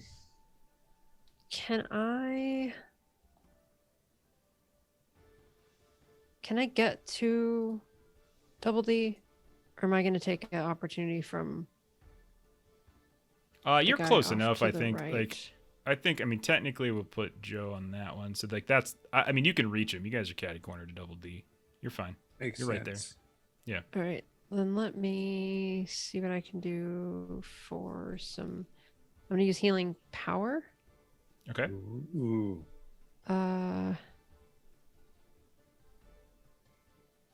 So let's see, how do I do this?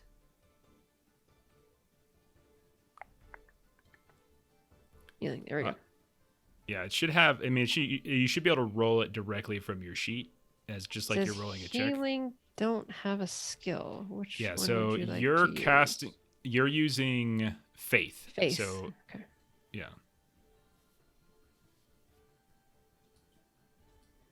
That's your caster ability. You want to Son of roll a- that? There you go. Well, you were targeting Mort with that. Oh, okay. Yeah. Yeah, I didn't want to. So I think it was treating it like an attack. So a 4 is a pass because it's just all you need is That's a 4. the wound. Yeah. So that'll if you want to re-roll it, you can to try to get better, try to get a raise. But right now, it'll remove 1 wound from Double D. Yeah, that's not bad. I'm curious. What does it look like when Louisa does her magic? Is it obvious or is it subtle? So it's the verbal. So it is the kind of looking up to the heavens, and just kind of holding her hands up and just let your healing flow through me, and then kind of lay on hands. Okay. So you reach out, and the wounds on Double D, just the ones that like the sort of the burst from the shock that kind of ripped through your skin. A couple of them begin to stitch up. You see Mort, who's right next to you. Eyes grow like really wide at that, like he just saw something, and he looks over at you, and like he it's right. It's right in front of him. Like he's seeing you reach across him. So, all right, that's the end of that round. Kill Weasley. Okay. So the jeez. workers, then they're all grouped. The workers are weak. Oh, my it's really just Lord. Ward who does They got damage. an ace again. Just an ace. It's not Joker. And then all of you, Mort goes last. Actually, no, Mort, then Louisa. All And right. I go last again. So I'm just going to do this fast. On Cletus again. That's nothing. Is there just rain and hell on you? Cletus, and it's just not working Can't out. just for them. stop it. God, I'm so fucking angry at all you. Just walk away. Who y'all think you are coming in here? Hitting our foreman like that? I hell? didn't hit a goddamn person, you stupid son of a bitch. I'm gonna break your jaw. I'm You gonna were- rip it off. I'm gonna stab your brother with your own jawbone, you piece of shit. You replaced old Morley's head with a beer stein. What do you talk about? You didn't hit no one. Seems like an upgrade. It was an improvement. I Okay. hit my brother. All right. Gosh, I just gonna get wrecked. I feel so bad. Oh Holy no. shit. Oh God. no. No. Oh, Oh no. my god, no. Oh no. Oh, guys, I can't run Bad dog Savage more. Worlds. I just can't do it. I get so It's- guilty. No, I'm dead. No, you're not. You're just down. Okay, well, You're not dead. it's 4 wounds. You're not dead. You're just messed up. You could spend a Benny to re-roll that if you have any bennies left. No, Okay. Do we have any? I haven't been paying attention to chat, but do we have any? No. Melissa, do we have any? Okay. No. it's not worth it. Oh, One- Ashley. Never mind. Ashley just stress some. Jeez. There you go. You can use one of those. All right, I'll stick one on here. And what do I do to re-roll it? Just click it. Just click on the Benny button again. There you go. And It's even That's worse. worse. God. That's worse. Okay. Hey, don't forget when you start dying, you do have the hard to kill edge. Okay. Yeah. Didn't So- expect I needed quite Oh so my fast. God. Neither did I. All right. So I gotta do this Oof. again. I Oh, forget how God. to do this. Okay. Let's see. Death. Trying to remember how this works again. Like death rolls. So I think you have to make an immediate vigor roll, if I remember correctly.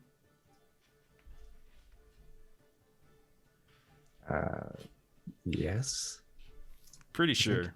I'm trying Yeah, to remember. you make where a I put it. vigor roll to see whether or not the wound's going to be permanent or if it'll Yeah. pass after time. But you also do a 2d6, I think it is, to see where your wound is. Yeah, I'm trying to remember where to find that. Should have Yeah, I'm trying to look through the compendium and I can't find it either. yeah. Like I figured it would just be like death roll.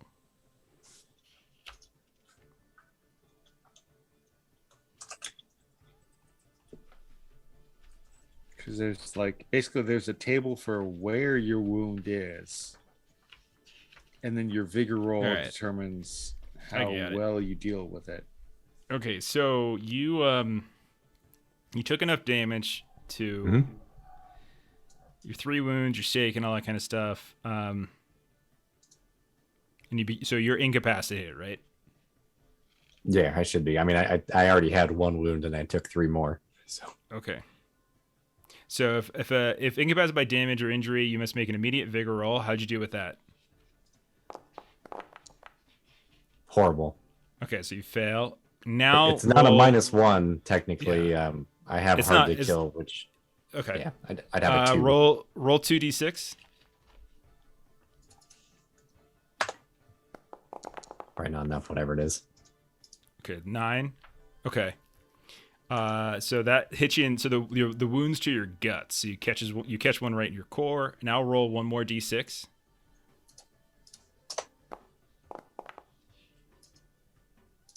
So with a 4, you're battered. Your vigor is reduced by a die type to a minimum of d4. So if you're already at a d4, it's still a d4. Also, you're bleeding out. So you're dying and must make a vigor roll at the start of your turn. Failure means you die. So Perfect. Is that like a go. permanent die reduction? yes, it's, permanent die reduction. There are ways to heal it though. Okay. Okay. I don't know how to put that on my character. Is it a crippling injury? I guess so. So it's something. It's probably something you can heal. I can. I would need a plus 20. The worker next to that Amian shook is he failed his shake and roll. The one over by Cletus will continue to swing at her. All right. and will finally hit. Hallelujah. Cletus, they finally broken through your outer exterior and do no damage to you because you're just too darn thick. And then I don't want. I thought I made myself abundantly clear. I got no desire to hit a woman. You just struck me in the face. I'm gonna beat the shit out of each and every one of your friends. And if you keep this nonsense up by the time I'm done beating them up, I'm gonna break your nose too. It is what it is. So knock that shit off. Seeing Dogmore slump to the ground, the other guy doesn't want to kick the dead man who's already down, and he just goes leaping across towards Joe, takes a swing as he hops up on top of the table, misses. Okay, and last one is this old lady, or this lady who will punch Cletus. Don't you talk to my sister like that! As she will continue to swing. These guys are and will continue to miss. All right, so Cletus... Just stop that. I'm a goddamn gentleman. If you would just knock this bullshit off. I don't want to hit you. I don't want to hit your sister none. Stop. It hurts you with the nails and the scratching. I got sensitive skin, y'all. He moisturizes. I do, man. I got me this glove. I put the Vaseline in. I put my hand in. Oh, God. Too much info. It's your turn, though, Cletus. Well, I'm going to punch some of that Vaseline in. All right. I'm being as I am, I'm old-fashioned. I ain't going to hit none of the ladies. I'm going to hit that man directly to the left of me on the screen. Okay. Actually... what are the chances? Is he anywhere up near the bar stool? Sure, absolutely. They're all right there. Yeah. We'll say he's kind of leaning on it as he's getting ready to punch and using that as a way to steady himself. All right. You know what I think would be real fun? If he's sitting on the bar stool, if I'll just pick up the whole bar stool and turn it up and then crank it over to the dude underneath me. Just pick up the bar stool with him up underneath it. And slam it on the dude. Roll an athletics test. All right. Do this. That's worth it, man. I'm going to do that.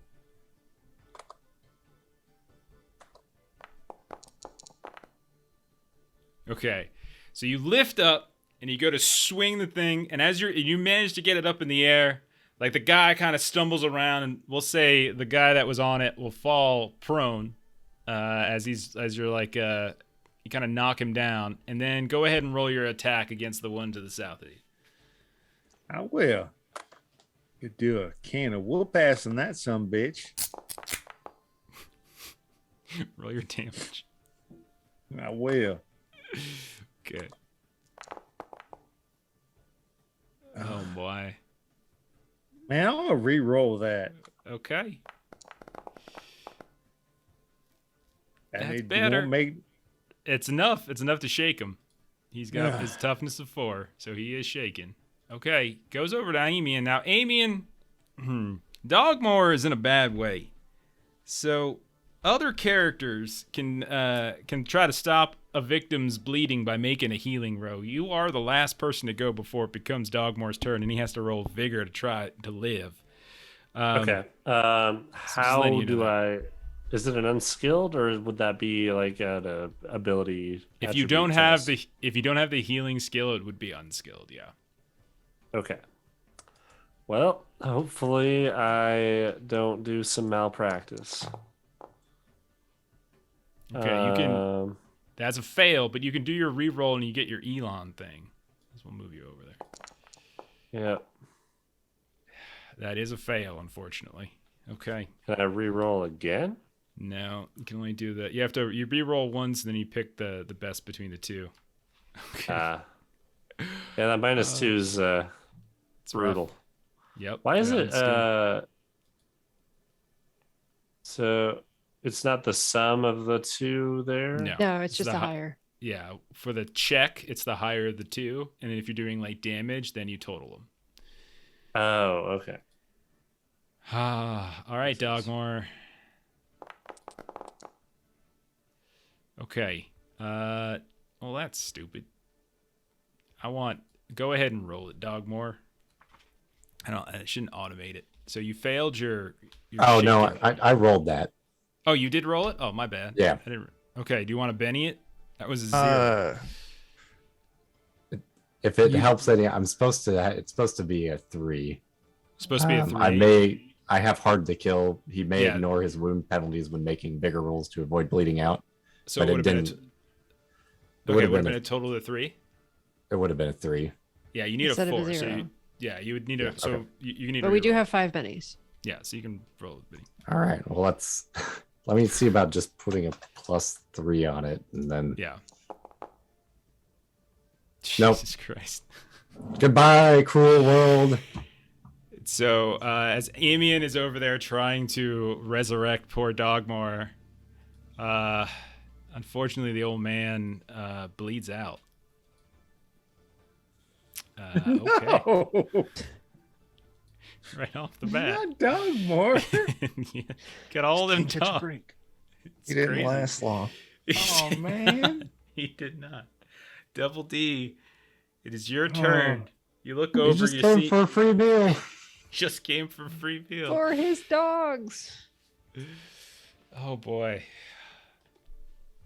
All right, Chuck. What would you like to do? Break some faces, bro. Done kill Dogmore. Yeah. I'm gonna done kill you. And still, I'm clubbing Mort right in the face. Okay. Yeah.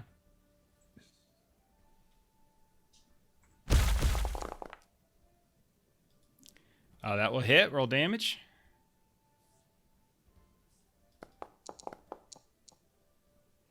That will wound him, actually, as he is already shaken, and so that will put him to 1 wound. Okay. Okay.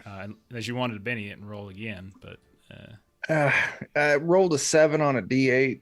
yeah, that's pretty good. I'm not. Yeah. Okay.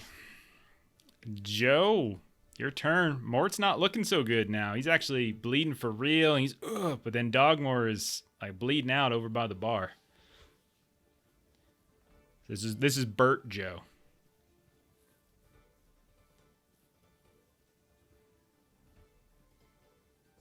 Sorry, it's me. Yeah, you're up. Yeah, so if he's still stunned, I'm Dogmore. just jump on this guy and keep bashing him till he's dead. Yeah, go for it. I'm wrathful, you see. Okay, here we go. Oh, is this still got a +1 on attacking him?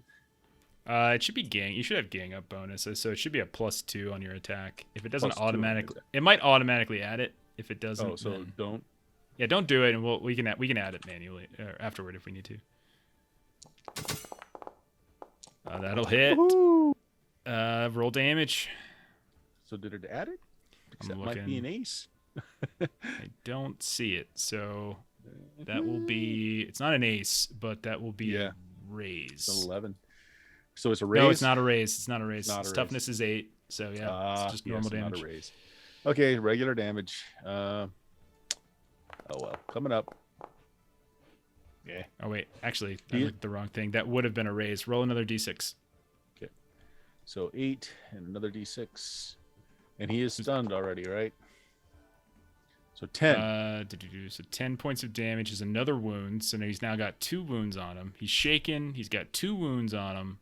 He is not looking good at all. Okay, and it is now his turn, and he has got to shake. He's going to roll a shaking test, which he fails. I will spend a Benny to remove it. Okay. What did I want to do with him? I'm going to see if he wants to stay in the fight. 2 wounds on him now. Okay. All right. I think he's got 2 wounds on him now. He's bleeding from many heavy wounds. There's 2 bodies laying on the ground now. He's seen the 3 of you kind of tying up on him. Like, he was doing so well in the beginning, not taking any kind of damage.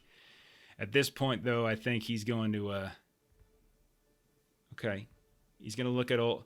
All right, Pillow Fist. You think this is the last you see of me? I'm gonna go get me some company guards now. And this lady right here, I'm gonna tell him what I saw you do. And he's gonna try to run away, I think, and try to tell the cops on you guys.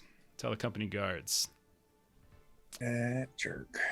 Yeah, but I'm trying to remember what the ability is that you can try to run away without taking an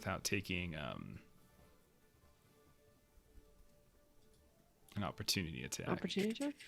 Yeah, I'm trying to remember, like, if there's is there like a disengage action, Jeremy? Do you know? There's actually an edge for being able to move away without incurring. Things fleet. Oh, but it's an edge. Yeah, there's an edge for being able to move away without incurring an attack. Okay. Well, he's going to try to run then. So I would say the three of you have a chance to hit him on his way out. So if you guys can try to get him as he runs away. Okay, so we can make it attack rolls. Yeah. So Double D, Joe, and Louisa, I think. All right, I'm wild attacking. I don't want this guy to get out of here. Yeah, I'm go gonna for it. murder this guy if I can.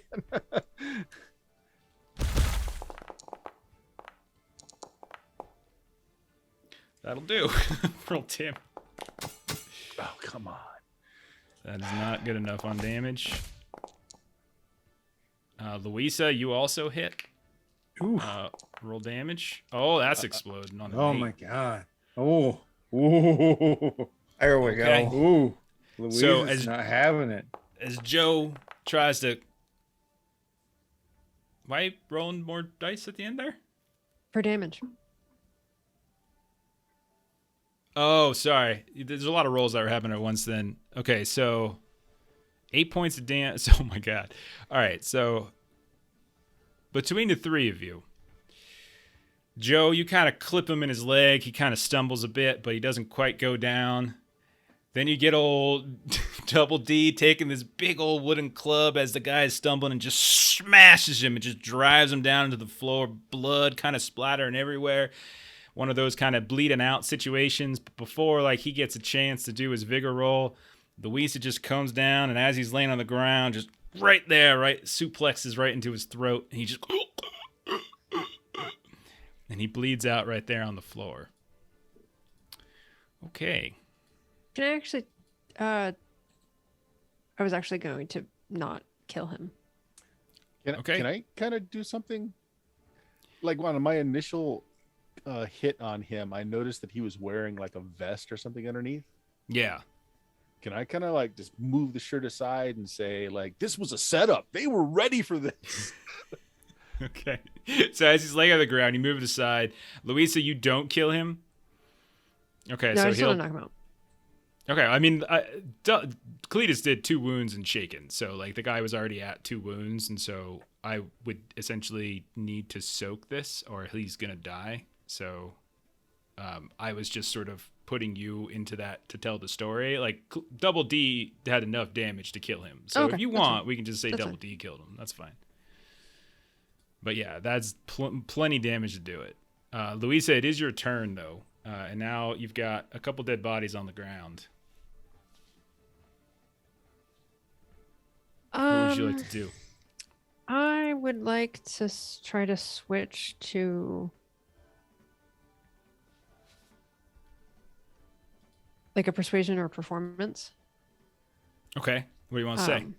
So I put this in chat earlier, but now that other things have happened, I'm going to go back to it's remember from Hot Fuzz, like the preacher that's just sort of like, you know, stop this mindless violence. Yeah. Sort of where she's going, but kind of the stern, like, I think Temper's got the best of us this evening, and both sides, unfortunately, have had their casualties, but we should not be forgetting who the actual enemies are in this here area. And the more we kill each other, we're just helping the big boys, and that is just a waste. Roll a persuasion. Alright.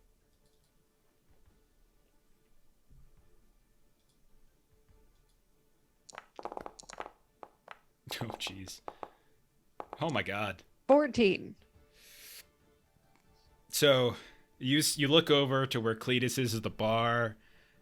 One woman is like on his back, kind of wrapping her arms around his neck. Okay, there's a man laying on the ground underneath Cletus's boot. The other man is trying to like take the elbow and jam it right into Cletus's nuts, while there's another woman who's like coming at Cletus with a broken bottle. The other woman standing next to Dogmore, who just killed Dogmore, is like standing over top, and she looks down and she sees this young teenage boy trying to heal her now dead old man friend. Kind of looks over, and she just lets go, and it just drops at that point. You hear it kind of clash in the ground, and then she turns around. All right, enough. Blood's been spilled on both sides here, all right? Preacher lady's right there. Hey, listen. She's right. Everyone, while we all just back up into our corners here, and let's just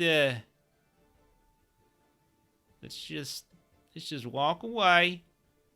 I ain't seen nothing. You ain't seen nothing. Them company guards come looking. Well, ain't that right, Harley? And she looks over towards the bartender, who's like peeking up from behind the bar. Yeah, I ain't seen nothing. I was out back, and I came in, and this dead body's everywhere. Cletus. Grabs an extra bottle because he didn't see it. Yeah, okay. And so they start, like, at that point, climbing off of Cletus's body, and they start dispersing. Do the rest of you let this happen? Cletus. Letting us go. I had some lady. I got salt in my eyes and just. What's going on? You say salt?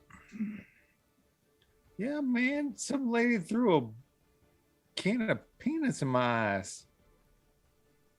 Wait, is that like banana? No. Oh, None sorry. of that funny business. I heard that. Okay, so you got me. do you let them back away? Does anyone interrupt them? Kind of like at this point, they're doing the classic, like they're backing away, looking at you while they're doing it. Dogmore objects. No. Look, man, bro, I hear you, but like I spent some time with a granny woman recently. I done buried her alive, and I feel bad about that. So like, if you got someone who's got a chance to get people to see a lot of things, sometimes you just got to back off. And Miss Palmer, thank you. There'll be plenty more faces to punch. So let's just not be punching each other. All right. I'll let them go. Okay. So they all start kind of backing up. A couple of them grab a few of their things, and all of them are just kind of still standing. They're walking backwards, and they just start like backing out of the Steal the front door chopstick. of this place. Sure, you can take it. You absolutely can. I mean, would be considered contraband, but you can take it. There's a shocker stick, and there is a bulletproof vest, torso. It's a torso armor. So you guys can figure out what you want to do with that. So as you guys, as they back away, you guys are left, and you look around. There's 3 dead bodies in here. There's a fella who had a stein embedded into the side of his head. There's Mort, who just got smashed from behind by the wooden club of Double D. And then there's your old pal, your good friend, your Beastmaster, he's lying dead on the ground, having gotten kind of caught up in this bar fight here. I think only Okay. the dogs and the birds will miss him. Probably not even the bird. You guys doing anything with Dogmore? How many- What How are you many doing at this dogs point? did Dogmore have on him? I'll go up. 2? I'll go I up think and 2. start tending to the dogs. I have Okay. 2 of them. I've already started. trying to make it in Yeah. character. Okay. I mean, if nothing else, I love Eustace. I love Eustace a lot. Maybe this is a time for like just let that old girl retire. Let her have a couple of them young pups and just set them up nice.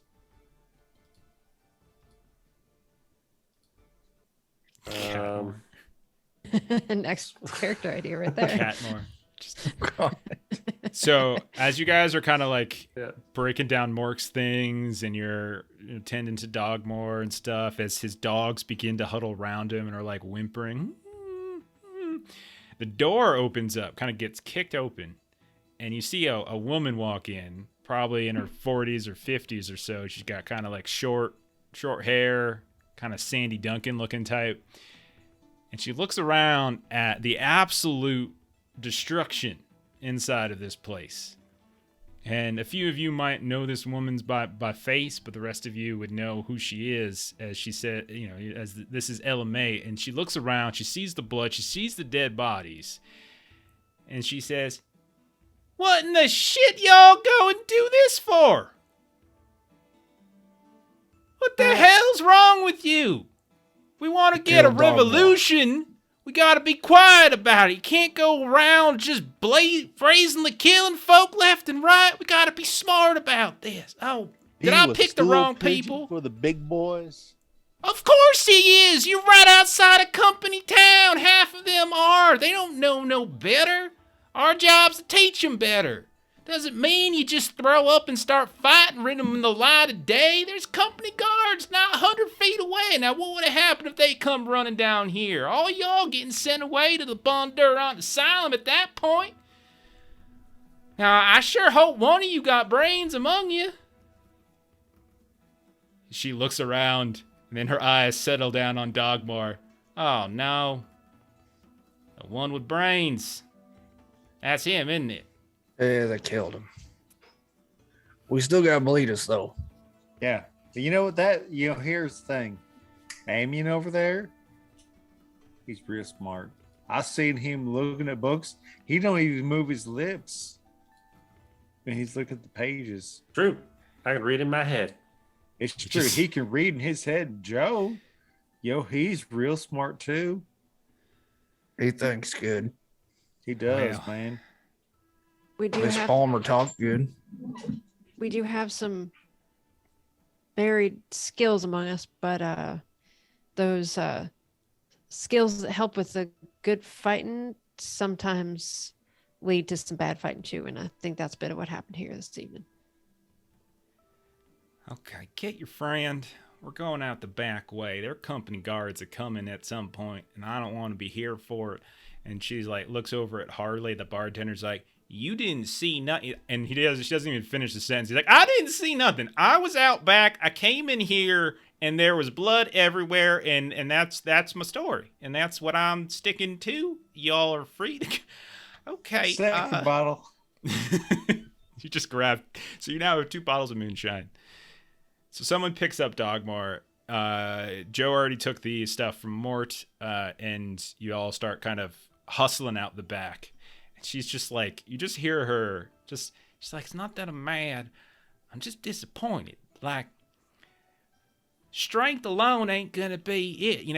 We can't just fight everyone. If we did that, if the big boys wanted to just fight everybody, they could crush us like a little ant underneath the boot. We gotta be smart and gotta be calculating and things like that. And yeah, sometimes we gotta punch them. Sometimes we gotta rip the damn's face off, but maybe not all the time, right? Like, and plus, we need to win like hearts and minds of folks. And I don't know who that fella was who had a beer stein where his head used to be, but I can tell you this: he more than likely had a wife, and he might have had kids, and he was probably busting his ass in the textile mill. And just because he's doing that and sticking up for his foreman doesn't mean he's a bad guy. We can convince those people to rise up with us. If we want to take the big boys down, we can't be killing those folk. We gotta be convincing them to get on our side.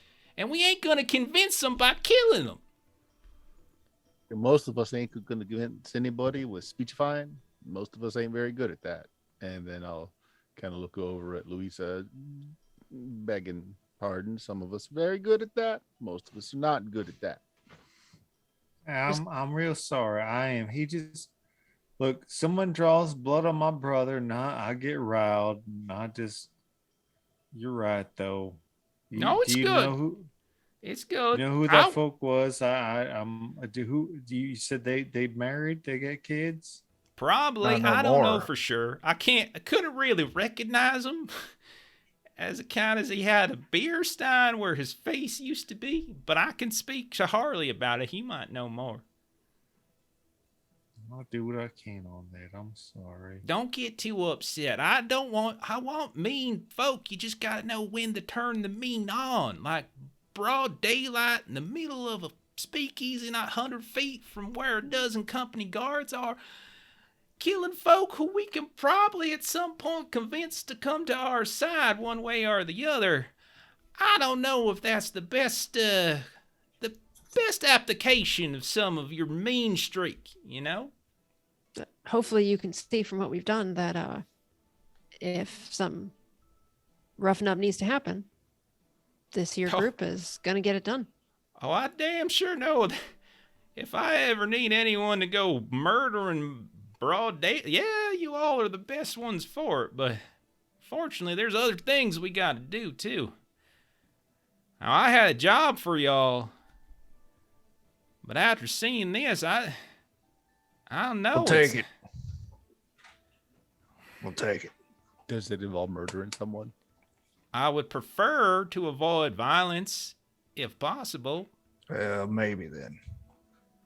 I mean, if violence is necessary, which it will be sometimes, of course, but it shouldn't necessarily be the first thing you do. You know, explore other options, and if all else fails, then sure, time to throw punches and such. I think our group here has been aiming to kind of move things forward, and I think we've just run into a lot of roadblocks lately.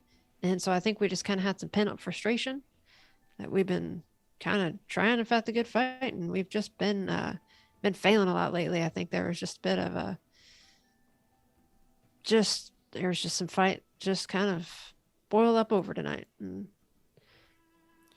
Yeah, maybe now that we got that out of our system. The devil dog bit my ass cheek off. I thought you were walking kind of funny there. You should What's see the how they job? say it. We can make it up for you. All right. So, some of them folk that you just fought in there, they work over in the textile mill, Ashdown number 1. It's the biggest one we got in the Holler.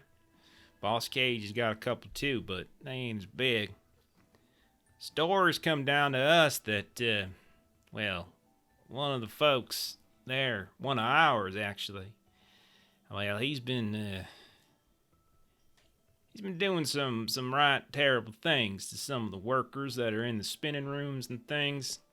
It's a fella by the name of Finster. And, Finster Gold. Well, we need to get him removed, I think. Now, when I say removed, do not take that automatically to mean remove his head and replace it with a dining utensil. If it comes to that, sure.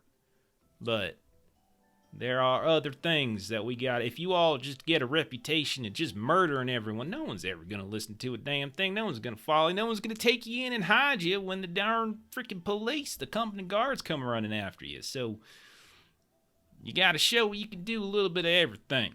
So hopefully... Are you looking to have him disappeared? Well, that can work. You want to run him out, scare him off, that's fine. I got no problem with that. You can do that. You might be able to find a way to get rid of him. I heard he's got some sort of strange proclivities and superstitions and such. People around town, maybe over at the mill itself, might even know. I would actually think you all might want to take some time to go working at that mill. Kind of get a little bit of a recon action going on. I mean, they're hiring just about anyone right now. The damn Ashdowns and their fancy clothing in the city. They need all mess of stuff right now, and so the more workers they have right now, the better. You can get in, just walk through the front door. Hopefully none of them folk that you just fought in that there speakeasy, hopefully they don't say nothing, but y'all can go in there and you can see what just the conditions that folks are living in. The very same people that you just beat up in there are some of the folks that are working in that mill, and every darn day they're getting the abuse from folks like Finster and some of them other stooges. They're running all the machines. They're getting their fingers ripped off because they're working hours that they shouldn't have, not getting breaks. Man, I heard some just absolutely terrible stories here and there from so many different folks. There's this one woman, Lola James. I don't know if any of y'all know her, but poor woman. She's even older than me. She's in her 60s. She went to Finster, said she needed a break because she was feeling dizzy. He said that she doesn't get to decide when she gets to take breaks. That's only he's the one. And so despite her, he went and got one of her partner ladies that was sitting at one of the machines right next to her, said that one can go on break. And now, poor old Lula had to run both machines. Well, I don't got to tell you what happened next. She's trying to run both machines back and forth, and she darn lost an arm. And now they got her convalescing out in the cussfoot fens, and I don't know, when people go out there, they don't always come back. Now, there's probably a dozen or more anecdotes like that. So I get it. Y'all had some pent-up frustrations. Sure. Yeah. Well, what do you think those people in the speakeasy had, too? When every single day they go into work there, they get their fingers ripped off, their bosses are hitting them with a freaking whip. Yeah, because he carries a whip. He got this big old chain. He goes moving up and down. This fella, Vernon Skews, young boy, really nice, sweet kid. Not even 20. Well, Finster caught him walking right into one of the break rooms because he wanted to listen to one of them radio shows from the city. And what did Finster do? Beat him senseless with the whip. Then he got some of his little lackeys that work for him to take him out into the alley and beat him up some more.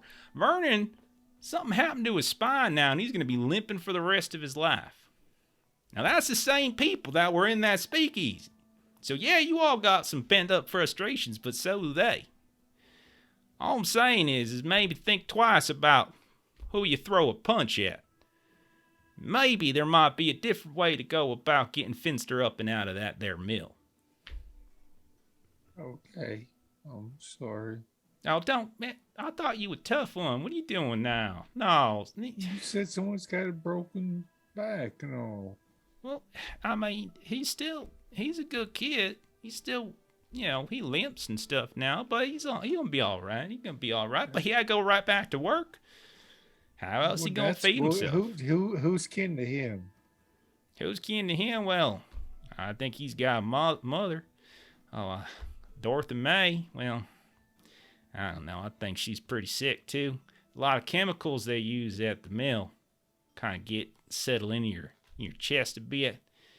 Yeah, she went off convalescing in Cussfoot, too.